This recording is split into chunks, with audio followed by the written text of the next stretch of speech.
Friends இப்போ சிரடிக்கா சைடில் வந்துட்டு முத்து எப்படியும் மீனாவை சமாதானம் பண்ணிட்டாருங்க. மறுநாள் காலையில் விடுது, உடனே கிருஷி விளாண்டுட்டு இருக்காரு. அப்போ வந்துட்டு தாத்தா அப்படின்னு சொல்லிட்டு அண்ணாமலை கிட்ட போக, உனக்கு டான்ஸ் ஆடுறதுனா பிடிக்க மாட்டான்னு சொல்லி கேட்க, அதுக்கப்புறம் ஆமான்னு சொல்ல, நான் ஸ்கூல்லலாம் செம்மையாக ஆடுவேன்னு சொல்ல, முத்து ஒரு பக்கம் ஒரு பாட்டை போட்டுவிட்டு, நம்ம கிருஷி தம்பி நல்லா ஆடுறாரு, ஆடிக்கிட்டே இருக்க டைமில் நம்ம முத்து ஆட சொன்னால் 2 பேரும் சேர்ந்து ஆடிக்கிட்டு இருக்காங்க.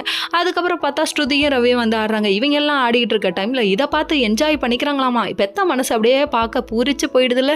இப்படி தாங்க இருக்கும். ஆனால் அது வெளியே சொல்ல முடியாமல் அவங்க படுற கஷ்டம் நமக்கு புரியுது. இதெல்லாம் தேவையா ரோஹிணி? அதுக்கு உண்மையே சொல்லிகிட்டே போயிடலாம் அப்படிங்கிற மாதிரி இருக்குது. சரி, இங்கே ஒரு பக்கம் இப்படி நடந்துட்டுருக்க அந்த டைம் பார்த்து நிறுத்துங்க அப்படின்னு ஒரு கூக்குரல். கடைசியில் யார் விஜயான்னு சொல்கிறாங்க.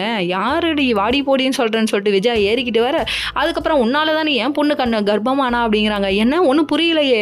இல்லை, உன்னோட டான்ஸ் கிளாஸ் வரவும் தானே என் பொண்ணு கர்ப்பமானான்னு சொல்லிட்டு கண்ணா பின்னான்னு கிளிக்க ஆரம்பிச்சிட்டாங்க. உடனே விஜயாவுக்கு கோவமும் வந்துச்சு, பயமும் வந்துச்சுங்க. அதுக்கப்புறம் என்னம்மா விஷயம்னு சொல்லிட்டு எல்லாரும் கேட்க, முத்து ஒரு பக்கம் ஏறிட்டு போயிட்டாரு.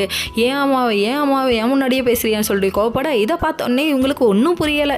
என்ன பிடிக்காத பையன் இவ்வளோ அக்கறையாக கேட்குறான், ஆனால் பிடிச்ச பையன் எனக்கு என்னென்னு உட்காந்துருக்கான்னு தானே பார்க்குற. இதுதான்ப்பா அது உண்மை, ரியாலிட்டி இதான்ப்பா, ரியாலிட்டிக்கு வாப்பா அப்படிங்கிற மாதிரி ஆயிடுச்சு. அதுக்கப்புறம் நம்ம மீனா ஒரு பக்கம் என் மாமியார் மேலே கையை கட் பண்ணி எடுத்துருவேன்னு சொல்லிட்டு முறுக்கி விட்டு அனுப்பிவிட்டாங்க. அதுக்கப்புறம் இந்த பிரச்சனைக்கு ஒரு சொல்யூஷன் நாங்கள் சொல்கிறோம், பையன் வீட்டில் வந்து நாங்கள் பேசி கல்யாணம் பண்ணி வச்சிடலாம் அப்படின்னு சொல்லிட்டு அவங்க பிளான் பண்ணுறாங்க.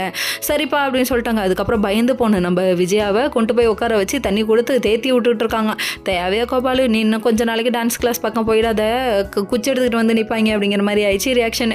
சரி, எல்லாம் நம்ம பக்கிட்டு இப்படி சொதப்புதேன்னு சொல்லிட்டு ரொம்ப ஃபீல் பண்ணி உட்காந்துருக்காங்க. ஓகே.